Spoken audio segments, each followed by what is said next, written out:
todos y bienvenidos a un Codurance Meetup. Antes que nada, mi nombre es Kevin Ruiz, soy Software Craftsperson en Codurance y seré el facilitador de esta sesión, como lo mencionó Elena. Antes de comenzar, me gustaría recordarles que esta sesión, como comenté, será grabada y después de todo estará disponible en nuestro canal de YouTube en unos días. Para empezar, hoy tenemos el placer de contar con nuestra Senior Product Designer Vera. En esta Meetup estaremos tratando la temática de métricas en UX durante esta Meetup y todos los aspectos relacionados a ello, claramente. Durante la presentación estaré observando el chat por si alguno tiene alguna pregunta que les pueda surgir o alguna cosa. Por favor, siéntase libre de participar, hacer preguntas, observaciones, lo que sea. Realmente lo apreciamos. Por último, comentarles que al final Codurance nació en la comunidad y realmente creemos en retribuir a la misma. Por lo que si en algún momento sienten que tienen un tema al cual deseen compartir algo, una reunión que quisieran liderar o algo, por favor, no duden en comunicarse con nosotros y lo podemos organizar sin duda alguna. Aparte de ello, más nada, gracias por asistir y espero disfruten de la presentación. Todo tuyo, Vera. Muchas gracias, Kevin. ¿Se escucha y se ve bien? Estamos ok, ¿no? Perfecto. Bueno, muchas gracias a todos por estar acá. Muchas gracias, Kevin, por la introducción. Como bien comentó Kevin, hoy vamos a estar hablando de métricas en UX y de cómo podemos reducir, ¿no? Achicar, si quiere, este gap que a veces se genera entre lo que es UX y negocio, ¿no?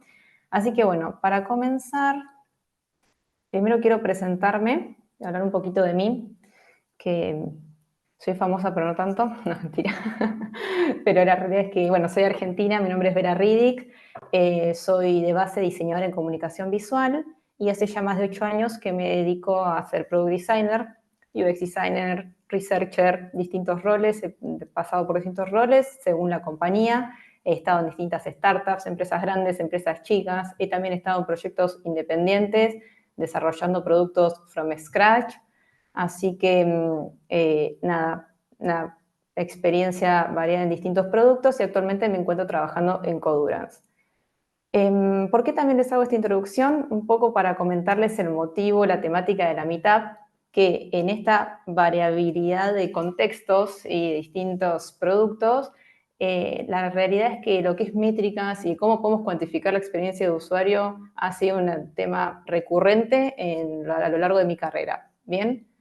Entonces, lo que quiero hacer con esta Meetup es realmente contarles un poco mis herramientas, ¿no? Contarles un poco mi maletín, es decir, de mostrarles mi cocina y decir qué cosas he aplicado yo, que me han servido más, menos, pero que he podido aprender y hoy se los quiero compartir con todos ustedes y también me interesaría aprender de ustedes y que ustedes me vayan contando si alguna de estas métricas las han aplicado de la misma manera o si han tenido en cuenta otras cuestiones. Bien, en líneas generales lo que me interesaría es no generar un monólogo y directamente dejar las preguntas al final, sino de poder generar una interacción y poder generar una sesión dinámica. Bien, así que nada, vuelvo sobre lo mismo. Me interesaría hoy contarles mi maletín y mis herramientas.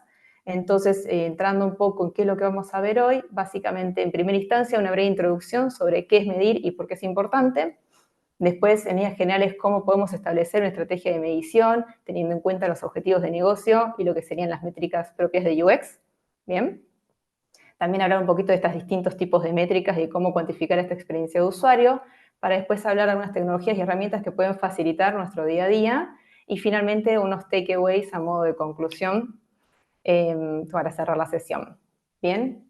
De la mano de esto me gustaría aprovechar a preguntarles, si se animan, qué rol y ocupación tienen ustedes, porque me interesaría saber si somos todos diseñadores o si hay gente de producto, desarrolladores o gente que ni siquiera, que no está en el palo de IT.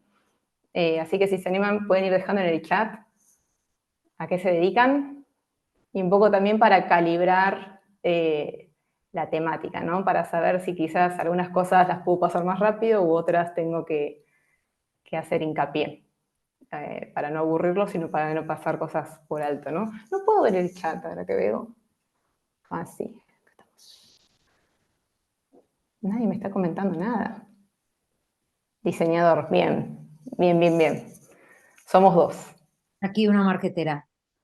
Bien, perfecto. Diseño, muy bien. Acá diseñadora web y de marca, perfecto. Bien, diseñadora de producto por aquí, bien. Perfecto, perfecto. Estamos en la rama, por lo pronto todos diseñadores. Y estoy estudiando UX UI. Bien, buenísimo. Buenísimo, buenísimo. Bueno, genial. En líneas generales, entonces estamos todos dentro de la rama artística. Así que avanzamos nomás con la sesión. Un poco, ya que somos la mayoría de diseñadores, quiero hablar un poco de algunas situaciones típicas que creo que nos ha pasado a la mayoría de nosotros a la hora de esclarecer cuál es la necesidad del cliente o de stakeholder y quizás recibir alguna de las respuestas del estilo, ¿no? Como quiero que mi producto tenga mucha UX y cuando me dicen estas cosas yo pienso mucha, ¿qué será mucha, no? Viste, voy a la verdulería, pido 1 o 2 manzanas y una UX, no, 2 UX, así tiene mucha UX y me garantizo que lo tenga. Raro. Hacerlo lindo, el foco son pantallas lindas, está bien, somos creadores de cosas lindas, pero ¿qué es lindo para mí? ¿Qué es lindo para vos? ¿Qué es lindo para el usuario? ¿No? Nosotros ya sabemos lo que el usuario necesita, esto ha pasado muchísimo y por lo general sí saben los stakeholders, pero quizás lo saben desde un punto de vista de negocio y somos nosotros quienes podemos llevar la bandera de los usuarios desde otra perspectiva, ¿no? Desde el lado de la experiencia, precisamente. Y queremos una wow experience. Bueno, wow experience, esta me ha pasado particularmente no por clientes y stakeholders, me ha pasado por mismos diseñadores, pero volvemos a lo mismo, ¿no? ¿Qué es wow experience? ¿Qué es wow experience para mí? ¿Qué es wow experience para vos?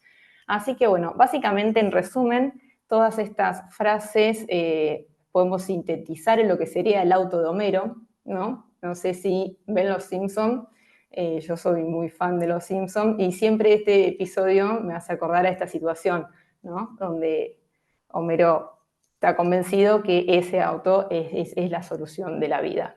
Entonces, bueno, un poco la mitad trata de cómo podemos nosotros, qué herramientas podemos utilizar para poder apalancar estas ideas, ¿no? Poder decir, no sé si ese es el mejor auto, cómo podemos trabajar para poder ofrecer valor dentro de nuestras actividades, ¿bien? Y en ese punto es donde entran las métricas, ¿no? Las métricas como una herramienta a tener en cuenta a la hora de validar nuestro trabajo. Y ahí es donde entramos entonces en, bueno, ¿qué es medir y por qué es importante? Primero que nada, o sea, sepamos que medir es un cambio que se puede observar, ¿bien? En distintos aspectos. ¿Y por qué es importante? Bueno, precisamente por esto, porque para apalancar un poco estas frases que comentábamos al principio, podemos ver que en los datos hay evidencia de lo que realmente funciona o no funciona, podemos combatir estas opiniones subjetivas de me gusta o no me gusta, nos permite traquear un progreso, es decir, cómo fue la performance en el diseño 1 y cómo fue la performance en el diseño 2, y porque los clientes y stakeholders, lo sabemos, aman las métricas, y es fundamental para nosotros si queremos sentarnos en la mesa ejecutiva y poder tomar decisiones estratégicas, es necesario que podamos hablar el mismo idioma. ¿Bien? Y bueno, una frase súper conocida de que si realmente no podemos medirlo, no podemos manejarlo. ¿Bien? Ahora bien, ya entendimos que es importante, buenísimo, Vera. Ahora, ¿cómo avanzamos, no? ¿Cómo definimos esta estrategia de medición? ¿Cómo establecemos este puente? En primera instancia, es importante saber que tenemos siempre presente los objetivos de negocio, que son básicamente el qué, y viene siempre asociado a los que son los KPIs. Por ejemplo, obtener mayor revenue, retention, engagement son uno de los objetivos característicos que siempre tenemos en el negocio. Pero ¿qué pasa? Esto es, como les digo, es el qué. No sabemos cómo vamos a poder obtener este improvement, y ahí es donde entramos nosotros definiendo el UX outcome, que ahí sí, con nuestro outcome definimos el cómo, que es la estrategia de cómo vamos a alcanzar estos objetivos de negocio. Y básicamente nosotros como UXers siempre tenemos el foco de mejorar la vida de nuestros usuarios. Y para poder establecer este puente entre los objetivos de negocio y los usuarios, necesitamos primero que nada poder identificar las problemáticas que impactan en esta revenue, en esta retention, lo que corresponda, y en base a esta identificación de problemáticas podemos ver dónde impacta y qué podemos hacer, y ahí es donde entran las métricas, que son finalmente la evidencia de este improvement que estamos queriendo generar, ¿sí? Es decir, cómo esto se puede tangibilizar, cómo podemos dar visibilidad de que realmente hubo un progreso o no, cómo podemos dar visibilidad de que realmente el problema está ahí, ¿bien?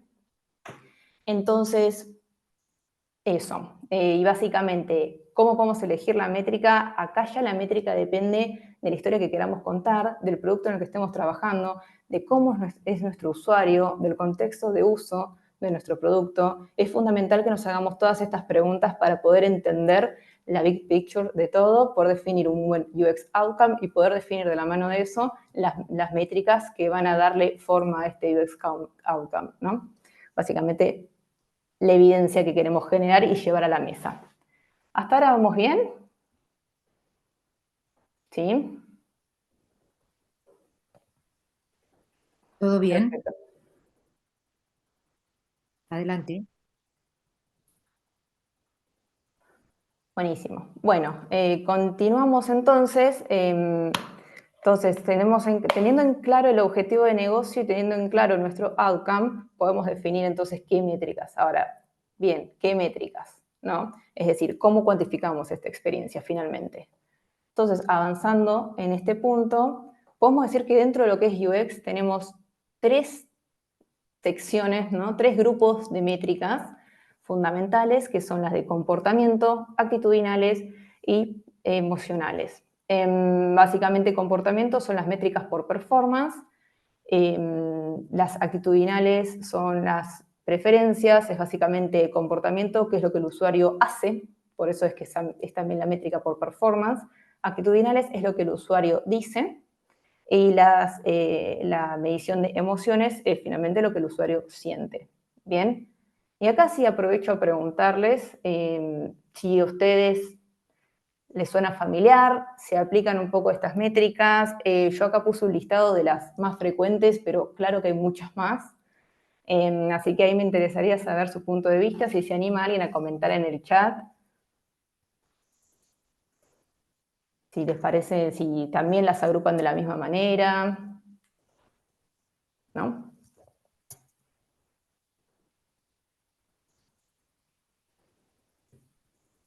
Sabrina Bien, comenta de perfecto. comportamiento principalmente. De comportamiento, tal cual. Sí, sí, sí. Bueno, en mi caso particular también, si lo que es comportamiento, es decir, la medición por performance, es de las que más utilizo frecuentemente. Actitudinales también, ¿no? Porque sería mucho lo que es self-report, con encuestas, ¿no? Entrevistas. Y las emocionales son también las que menos, a las que menos hemos llegado quizás, ¿no? No son las que utilizamos frecuentemente, pero bueno, es importante considerarlas porque con estas métricas podemos terminar de armar el rompecabezas, si se quiere, ¿no? También es importante aclarar que está bueno combinarlas. No está bueno quedarnos solamente con una métrica, sino que está bueno poder tener ambas caras para poder tener una visión más completa de lo que queremos solucionar. Bien, y también de la mano de esto es importante cómo obtenerlas. Acá cualquier base de datos funciona. En actitudinales, por ejemplo, algo que no tenemos muy en cuenta, que me ha pasado, vuelvo a lo mismo, esta es mi cocina y les quiero contar un poco lo que ha sido mi experiencia. Algo que no suelo tener en cuenta es el call center. Y el call center es una fuente de datos magnífica para poder entender qué es lo que el usuario dice de nuestro producto, en dónde están los mayores pain, y a veces basta con un par de escuchas para decir, para acá va la cosa, ¿no?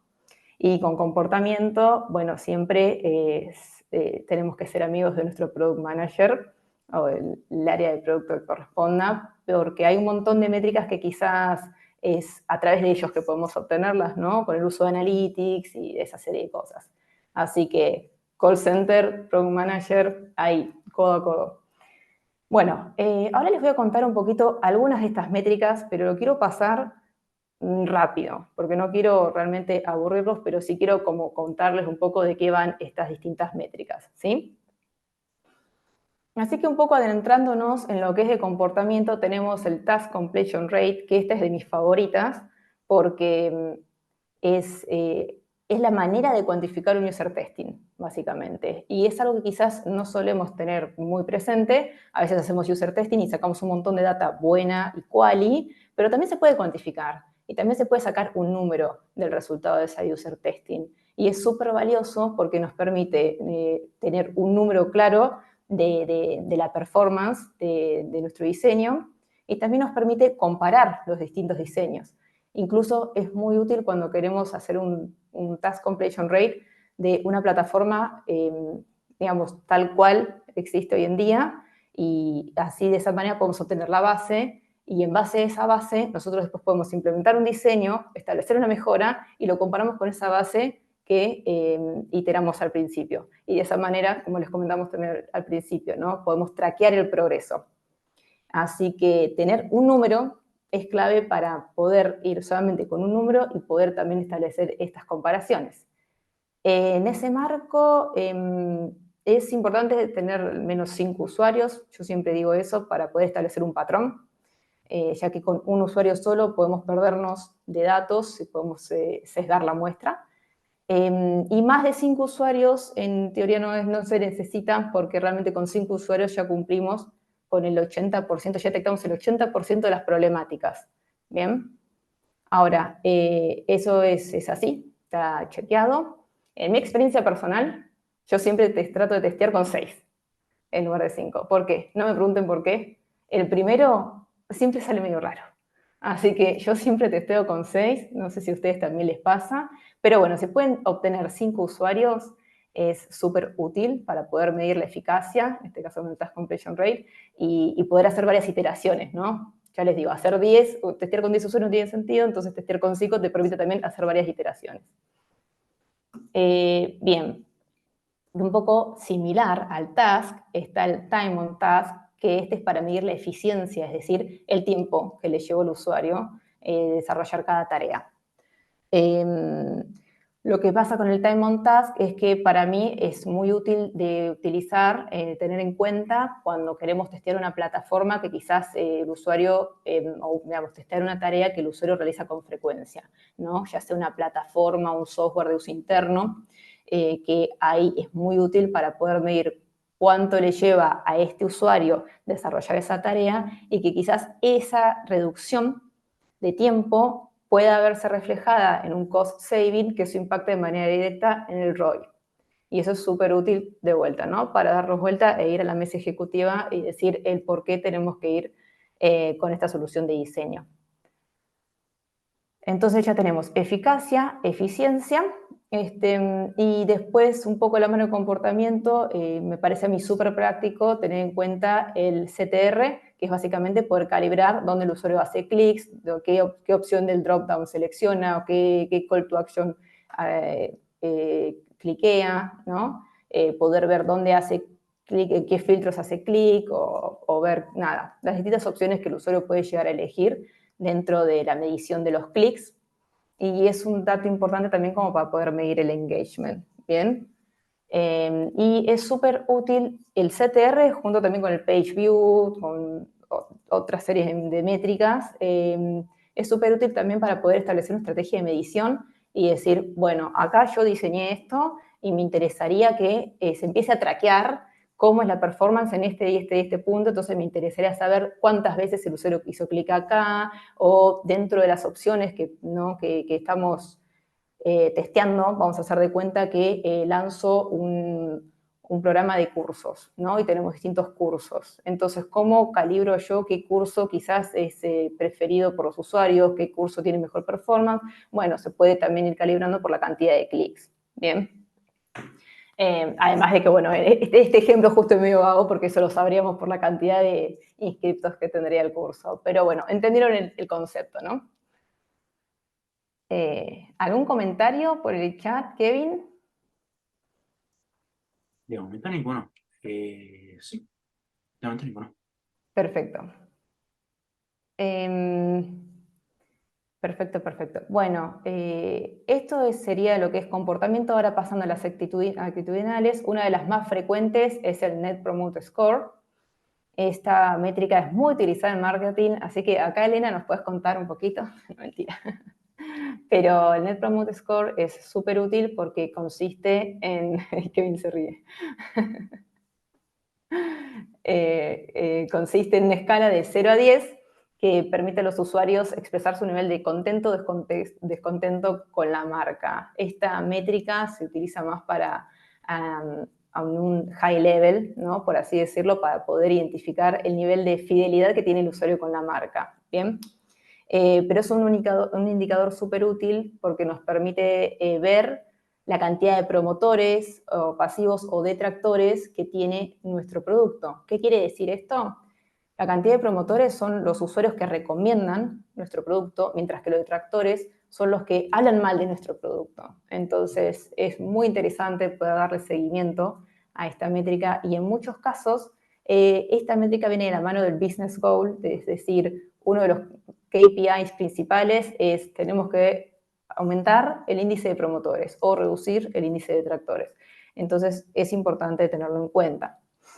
Ahora bien, similar al NPS, pero distinto, es el Customer Satisfaction Score, que es similar porque también es una escala, pero en este caso se utiliza para una área más chiquita o una feature en particular, mientras que el NPS, ya como les digo, se trata de evaluar la fidelidad de la marca en su totalidad, ¿no? Y también de la mano de las actitudinales tenemos al SUS, que es el System Usability Scale, que este es, ya vimos con el task y con el otro que se mide eficacia, eficiencia, y con el SUS podemos medir la satisfacción. ¿Qué quiere decir esto? Que podemos detectar desde el punto de vista del usuario qué tan bueno o mal es la usabilidad de nuestra plataforma. ¿Bien? Es un cuestionario ya estandarizado que se lanza por lo general después de un user testing. Es decir, que nosotros terminamos un user testing y podemos lanzar el cuestionario del SUS, que son 10 preguntas, ¿bien? Que el usuario completa y de esta manera podemos obtener el score del SUS que nos va a dar este dato.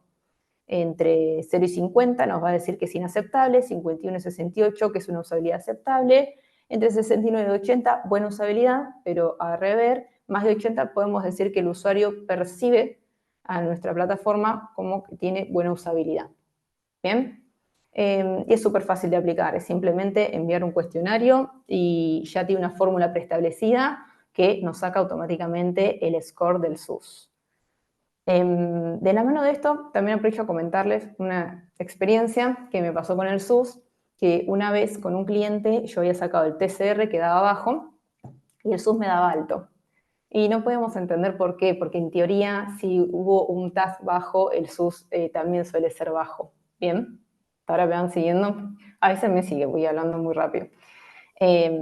Bueno, ¿qué pasaba? Digo, no puede ser que el task de bajo y el SUS alto, eso quiere decir que no cumplieron, no realizaron de manera efectiva las tareas, pero perciben la plataforma como que tiene buena usabilidad, ¿bien? Bueno, ¿qué pasa? Hay un pequeño sesgo con el SUS que a veces cuando el cliente, cuando el usuario está muy fidelizado con la marca, tiende a ver la usabilidad también como algo bueno.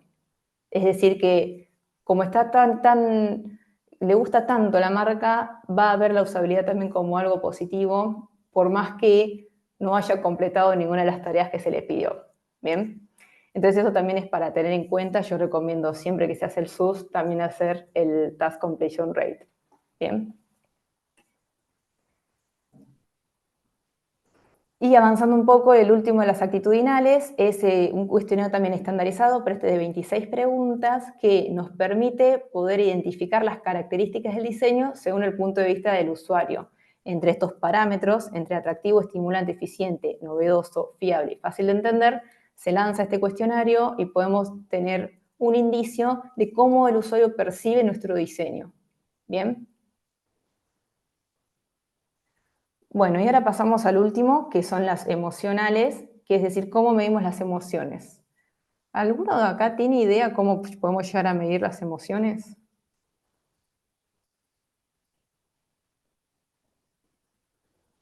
No, no.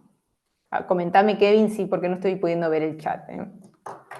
Justamente teníamos una duda respecto a Ujú. la parte anterior del SUS, que claro, al SUS, al ser respecto a cómo se completan las tareas, pregunta Sabrina, ¿debería medirse con usuarios frescos? ¿En qué sentido frescos? O sea, que no están sesgados con la marca. Claro, por ejemplo, me imagino si es una persona que ya conoce la marca o el producto y se hace un rediseño, no convendría ahí medirlo con ellos mismos porque claramente si hay una mejora el SUS va a salir como, no sé, más positivo. Tal vez convendría realizarlo, o sea, no sé, me genera dudas en qué momento aplicarlo, como en qué caso específico me sirve aplicar el SUS y que no salga sesgado. Claro, perfecto. No, es un buen punto ese. En realidad, no está mal aplicarlo con usuarios que ya están fidelizados. Ahí es importante simplemente tener en cuenta que puede ser sesgado porque ya son usuarios fidelizados que no, o sea, tener en cuenta ese punto. Ahora, ¿en qué momento? La realidad es que a mí particularmente solamente me pasó este sesgo una vez. En líneas generales, siempre que he medido la performance de un diseño, he lanzado también de la misma manera el SUS y no ha salido sesgado y sí está bueno medirlo con usuarios que ya conozcan, digamos, con el usuario target, ¿no? Porque también ahí entramos en otra secuencia. Es importante conocer a nuestro usuario y poder testear con ese usuario en particular, porque si no también estaríamos teniendo otro sesgo. ¿Me explico?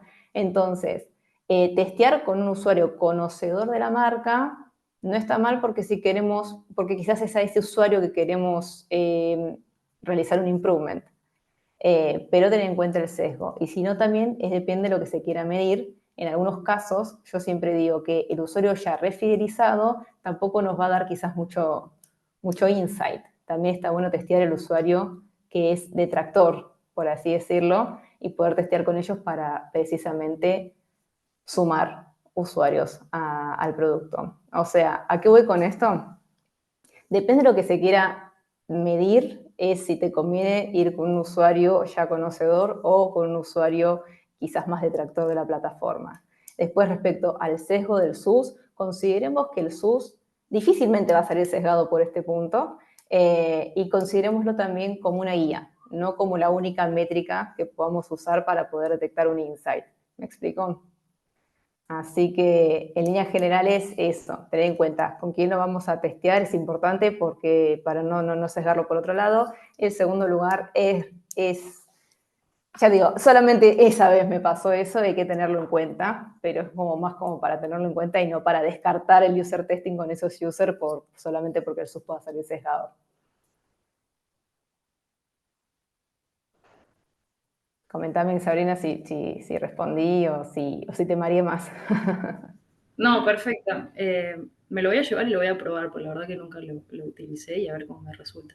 Dale, sí, dale, buenísimo. Y la verdad es que es súper práctico, son 10 preguntas que al finalizar el user testing se los dejas al usuario, lo responden súper fácil. Sí es importante que te bajes el spreadsheet, digamos, corresponde porque ya tiene la fórmula aplicada y te saca automáticamente el SUS, porque tiene preguntas que son como inversas, ¿no? Como te gustó y después te pregunta, ¿no te gustó? Entonces, según la pregunta, si contestas del 1 al 5, varía. Entonces, nada, es una pequeña fórmula que ya tiene integrada y lo saca automáticamente. Perfecto, gracias. No, de nada. Bien, avanzando ahora con las emociones, es importante tener en cuenta que las emociones hay dos maneras de identificarlas. Una es por nivel, si estás muy contento, poco contento o no, nada, para nada contento. Y otra por positivo, neutro, negativo, es decir, por extracción de comentarios y poder determinar este porcentaje de cuántos comentarios, ¿no?, que hacen referencia a una emoción fueron positivos, neutros o negativos. Y acá es también fundamental, desde el punto de vista del diseñador, entender qué es positivo y qué es negativo según nuestro producto, ¿no? Porque no todos los productos son iguales y no siempre queremos testear lo mismo. Entonces, es importante identificar eso y poder establecer un porcentaje para poder establecer esta comparación que les muestro con el gráfico, ¿no? Es decir, diseño 1 hay una mayor cantidad de porcentaje de comentarios negativos, a diferencia del diseño 2. ¿Bien? Ahora bien, según el libro de Measuring the User Experience de Bill Albert y Tom Tullis, me gustó este concepto porque en el libro se sintetizan 7 emociones que son las emociones que están relacionadas con la experiencia de usuario. Porque ya sabemos que emociones hay muchas y millones, así que en el libro especifican estas 7 que son como las más relevantes a la hora de medir la experiencia de usuario. Y para poder medir estas distintas emociones hay distintas técnicas. Una es, por ejemplo, el self-report, que podemos traquear absolutamente todas las emociones con el self-report, que básicamente se trata de contar o de preguntarle al usuario de manera directa qué emoción tuvo al navegar o al usar nuestro producto o servicio. Bien. Están las expresiones verbales, que también es muy similar al self-report, pero la diferencia es que no le estamos preguntando de manera directa, sino que el usuario por su cuenta expresa estoy feliz, esta plataforma me aburre, esta plataforma me divierte, esto es un desastre, me genera frustración. Bueno, estamos sacando que la emoción fue muy negativa. Y el self-report le preguntamos de manera directa. Y la diferencia entre el self-report con las actitudinales es que acá estamos hablando de una emoción. Bien, es cómo el usuario se sintió. Después tenemos eye tracking y galvanic skin response, que es para medir la piel, ¿no? El contacto con la piel, y expresiones faciales, que estas están más asociadas a lo que es medición ya de biometrics, que para el eye tracking no es necesario quizás estar prendido un dispositivo, pero en el caso del Galvanic Skin Response y las expresiones faciales, sí. Entonces puede ser que esta métrica sea difícil de obtener, pero es importante tenerla en cuenta. ¿A qué voy con estas biometrics? Son estos aparatos que precisamente van, digamos, conectados al usuario y nos permite, nos da respuesta de cómo el usuario está interactuando con este producto o servicio en tiempo real. Bien. Es importante tener en cuenta que si llevamos adelante este tipo de medición, no tenemos que interactuar con el usuario, porque cualquier otra cosa que nosotros podamos interactuar, le podemos generar una emoción, puede sesgar nuestro análisis, pero básicamente se trata de eso, es una entrevista, como frecuentamos hacer, pero con estos dispositivos que nos pueden dar otros datos, ¿no? Es importante que las emocionales siempre también tengan una comparación con otras métricas, ya que quizás no nos dan del todo resultado, o quizás no resultado, sino que con una sola métrica no podemos obtener la totalidad de respuestas. Entonces es importante poder cruzar varias métricas cuando vamos a testear las emociones. Esto sería en líneas generales el pantallazo general de las métricas que les quería comentar. ¿Cómo estamos? ¿Los mareé mucho? Acá, sean totalmente sinceros. Estamos bien, Vera. ¿Mm? Muy bien, mucha info interesante. Sí. Acá también me interesaría saber si ustedes aplican las mismas métricas o si les pareció interesante alguna más que la otra. Hay algunos comentarios ahí en el chat que ahora te compartirá Kevin.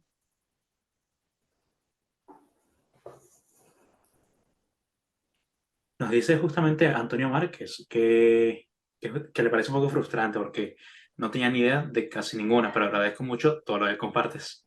Buenísimo. Bueno, ahí estamos viendo la frustración, pero desde mi punto de vista es algo positivo porque pudiste aprender un poquito. Mi maletín está colaborando con tu maletín de herramientas, así que me pone muy contenta. Justamente.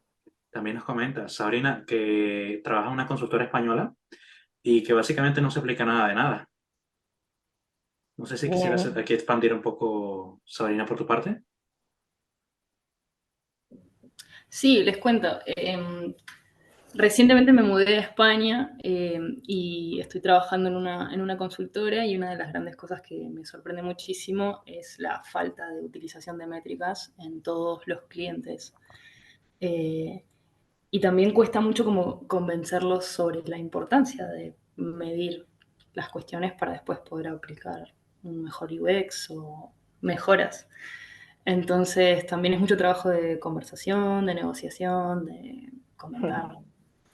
el valor que dan y bueno, hay un aprendizaje para mí también, ¿no? Totalmente, totalmente. Es muy difícil, es también parte de nuestro trabajo como evangelizadores, ¿no? De poder ir, digamos, convenciéndolos de a poco que realmente son súper útiles, pero sí te entiendo completamente de que no es fácil porque es lo primero que se descarta. O sea, es una lucha constante, eso es gracioso, ¿no? Pero de verdad que pasa muy a menudo. Yo lo que trato de aplicar a veces son pequeñas métricas, ¿no? De decir, bueno, vamos a hacer un task completion rate, pero quizás con usuarios más con user testing de guerrilla, cosa de no tener que recurrir a una base de datos que quizás a veces es difícil de acceder, sobre todo si estás en consultora, es difícil acceder a una base de datos del cliente, entonces quizás hacer un user testing de guerrilla, por más que el usuario no sea el indicado, eh, para mí el performance puede servir. Entonces, ese es un primer pasito, ¿viste? Uno como que va convenciendo de a poco, decís, bueno, con el user testing, con el task completion rate, podemos corroborar este y este punto. Y después, sí que ya depende de las posibilidades que vayas encontrando y de qué se puede medir, porque también entiendo que puede haber una limitante de plataformas. Es decir, en algunos productos se puede medir fácil algo porque está el Hotjar incluido, entonces, bueno, se prende una cosa, se prende otra y ya ahí podemos obtener datos, o tenemos usuarios, digamos, accedemos a usuarios de manera más rápida, y en consultora a veces eso es un poco más complicado. Pero sí, yo desde mi punto de vista es ir como con pequeñas batallas, ¿no? Ir de a poco. Y tratar de sumar siempre a todo el equipo, de que también puedan participar ellos mismos quizás de una user testing, que vean el valor, que vean el comentario, los mismos comentarios que hacen los usuarios, que se pueda, digamos, o armar videos, es decir, con las quotes principales para que todo el equipo esté al tanto de lo que pasó, no sé, ir de ahí de a poco. O una encuesta también es fácil de aplicar y quizás, pero sí, es de a poco y es difícil. Yo tengo una pregunta para estas personas que están diciendo que no lo pueden aplicar o que en sus empresas no se aplica. Eh, ¿Eso sucede porque el producto que desarrolláis funciona súper bien y a nivel de negocio las cosas están yendo bien? Lo digo porque normalmente cuando las cosas van bien, pues nadie se pregunta, o muy pocas veces se pregunta cómo pueden hacerlas mejor. Desgraciadamente, cuando van mal es cuando nos empezamos a hacer preguntas de cómo lo podemos revertir para que vayan bien. O sea, tenemos un poco la tendencia a tomar medidas cuando las cosas van mal, pero no hacerlo cuando las cosas van bien y podemos hacerlo para que vayan todavía mejor. Entonces, me gustaría saber si en la experiencia negativa de estas personas que dicen que no se aplican, es el caso. En mi caso, por ejemplo, se utiliza más, bueno, se apuesta más por el SEO, más que por lo que viene a ser el UX. Y muchas veces cuando nosotros desde el departamento de UX intentamos como empujar esas iniciativas, se nos corta como de raíz diciendo, no es necesario.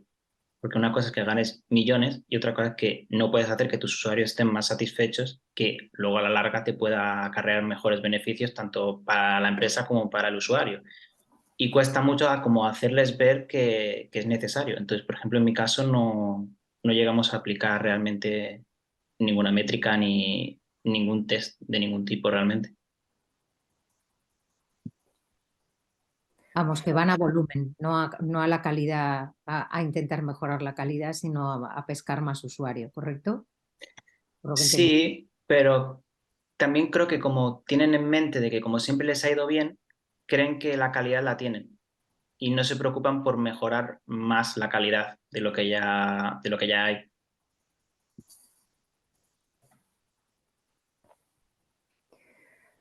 Sí, en esos casos a veces es difícil también como establecer las bases, ¿no? Como que volvemos a las preguntas iniciales. Ya todo funciona. ¿Y qué funcione? ¿Sobre qué base estamos hablando? Para saber qué tanto funciona.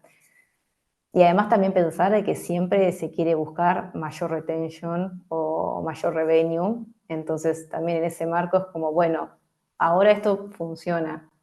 ¿Qué sigue? ¿Hacia dónde vamos? ¿No? Poder deducir cuál es este objetivo de negocio para poder nosotros inducir qué podemos aplicar.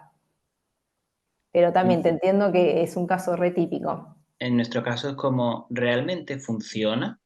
O simplemente, como comentaba Elena, como vamos a por volumen, parece que funciona. Claro. Es un tema, usando términos más marqueteros, es un tema de quedarse en los primeros estadios del funnel, ¿no? De la conversión, quedarse solamente en la parte del awareness y quedarse ahí eternamente generando mogollón de awareness y no tratar de hacer que eso evolucione hacia algo que convierta de otra manera o más o mejor. Es un poco como lo estoy interpretando. Pero bueno.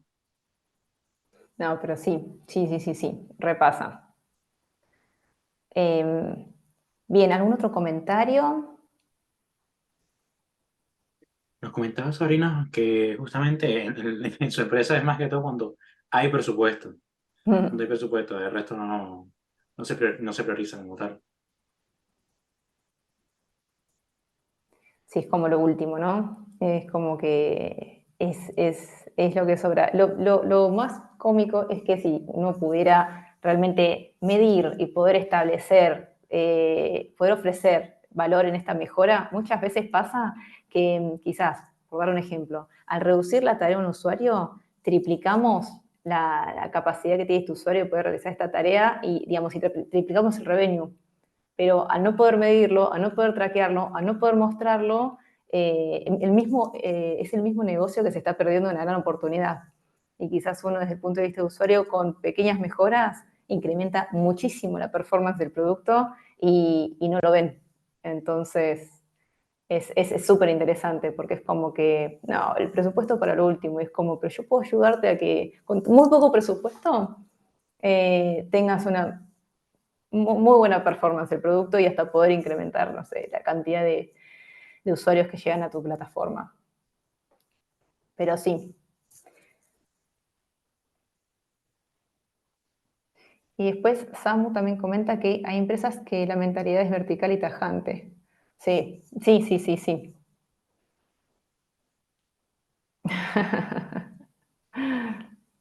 Y te pregunto, Samu, ¿dónde estás ahora? ¿Estás más cómodo?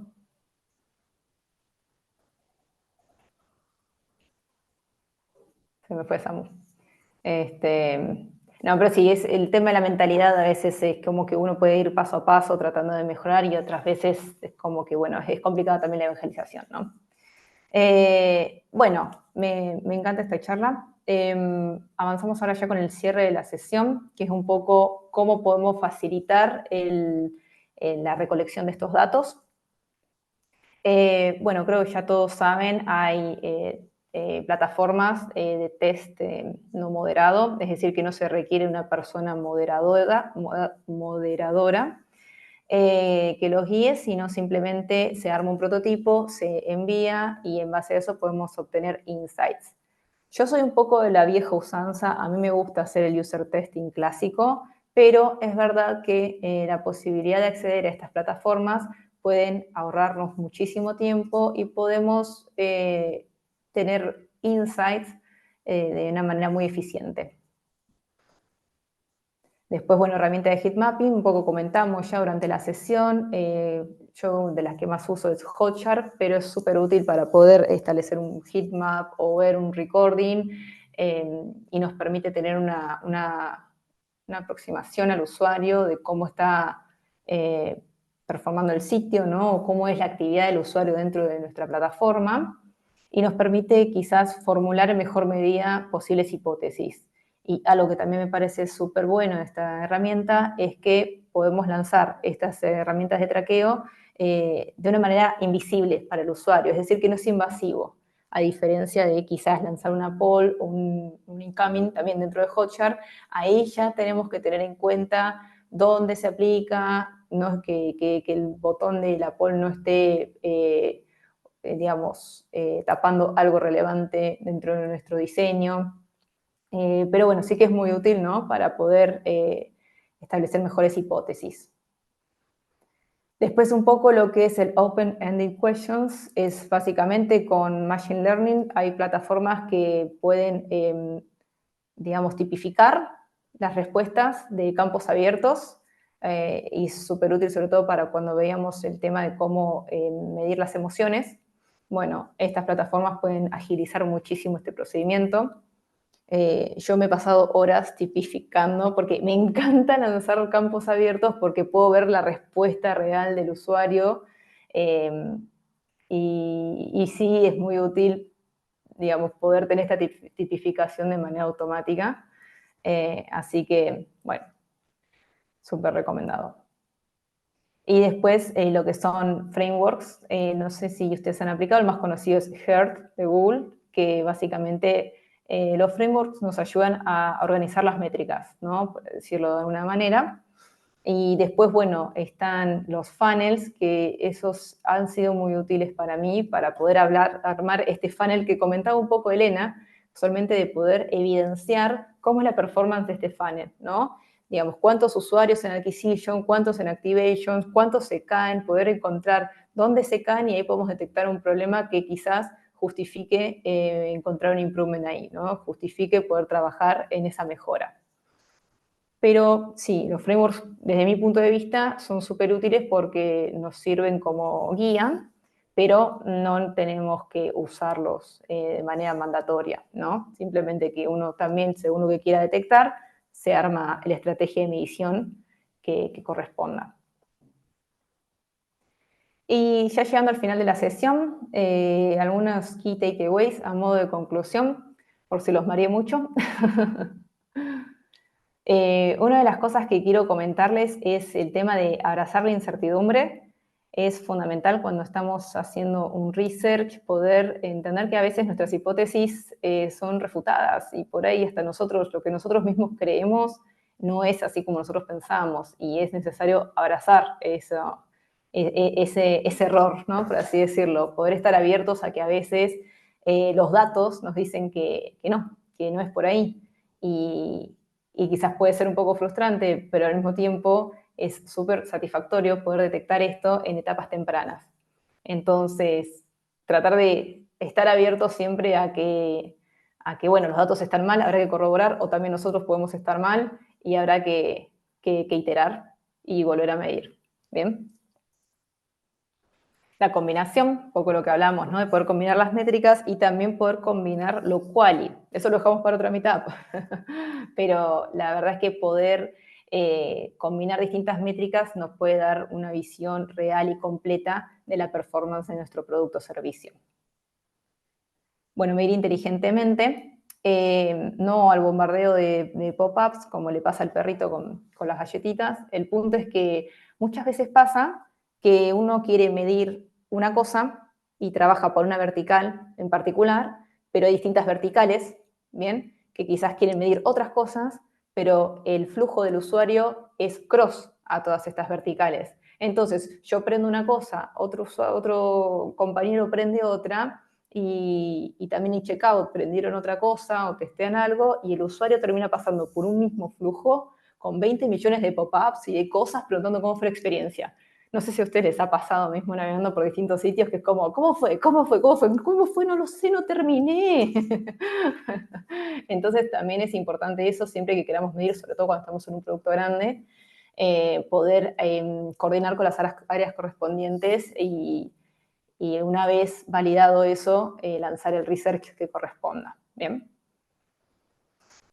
Bueno, conto una historia. Ya vimos que acá somos todos diseñadores, no hay ningún matemático y también eso es bueno, porque acá no se trata precisamente de saber matemáticas, sino de, como hablamos al principio, que estas métricas nos den los datos para poder nosotros contar una historia. Es decir, no me sirve nada decir que la persona se frustró en un punto 30 veces, sino que también darle vuelta, es decir, al tener ese dato, poder convertirlo para poder contar una historia. Poder entender, bueno, se frustró, ¿por qué se frustra? Poder terminar de contar una historia o poder sacar las cuentas de cómo impacta en el ROI. Entonces, ahí terminamos también de que con los datos que nosotros tenemos en mano, poder generar una historia que tenga impacto. ¿Bien? Y bueno, último, sé que es difícil, como hemos hablado, pero tenernos en cuenta como un rol estratégico, ¿bien? O sea, si logramos que estas metas de negocio puedan impulsar la estrategia de UX, nos va a permitir sentarnos en esta mesa directiva y demostrar el valor de nuestras actividades y, por tanto, poder diseñar las experiencias que realmente conformen ambas partes, ¿sí? Y bueno, las métricas en este punto es una herramienta que puede ayudarnos a poder lograr esto. Y ver si de esta manera, en algún momento, podemos evitar a producción el autodomero, ¿no? Así que bueno, eso es todo. Muchas gracias. Y no sé si quedó alguna pregunta, algo que quieran compartir. Pues muchas gracias, Vera. Preguntan por aquí que cuándo es la segunda parte, así que yo creo que... sí, Bien, buenísimo, buenísimo. La verdad que no, gracias Elena, de la mano de Codurance, me tuvieron en cuenta para poder realizar esta meetup. La verdad que muy contenta.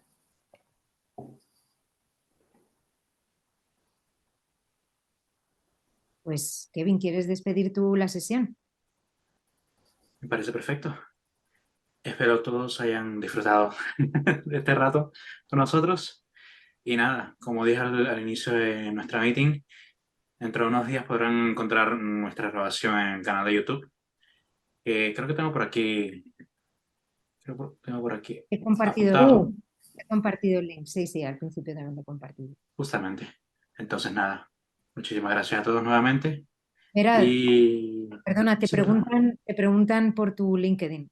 Sí, por favor. Es Vera Riddick, mi nombre y apellido. No sé si llegan a verlo en la presentación, pero sí, con gusto. Y también si quedó alguna pregunta o algo que quieran compartir, no duden en escribirme y continuamos la charla por allá. Porque la verdad que me encantaría. Y bueno, ya vieron que no tengo problema en hablar. Así que, por favor, sí, escríbanme todo lo que quieran. Uno de los chicos que comentó que está estudiando UX UI, sí, que no duden en escribirme si le quedó alguna duda o algo. La verdad es que me gusta mucho ayudar a aquellas personas que están dando sus primeros pasos en el área. Así que, feel free de hacerlo. Muchas gracias. Perfectísimo. Pues nada, si nadie tiene ninguna otra pregunta, podríamos dejar todo esto hasta aquí. Espero que todos tengan una buena tarde y hasta luego. Muchas gracias a todos.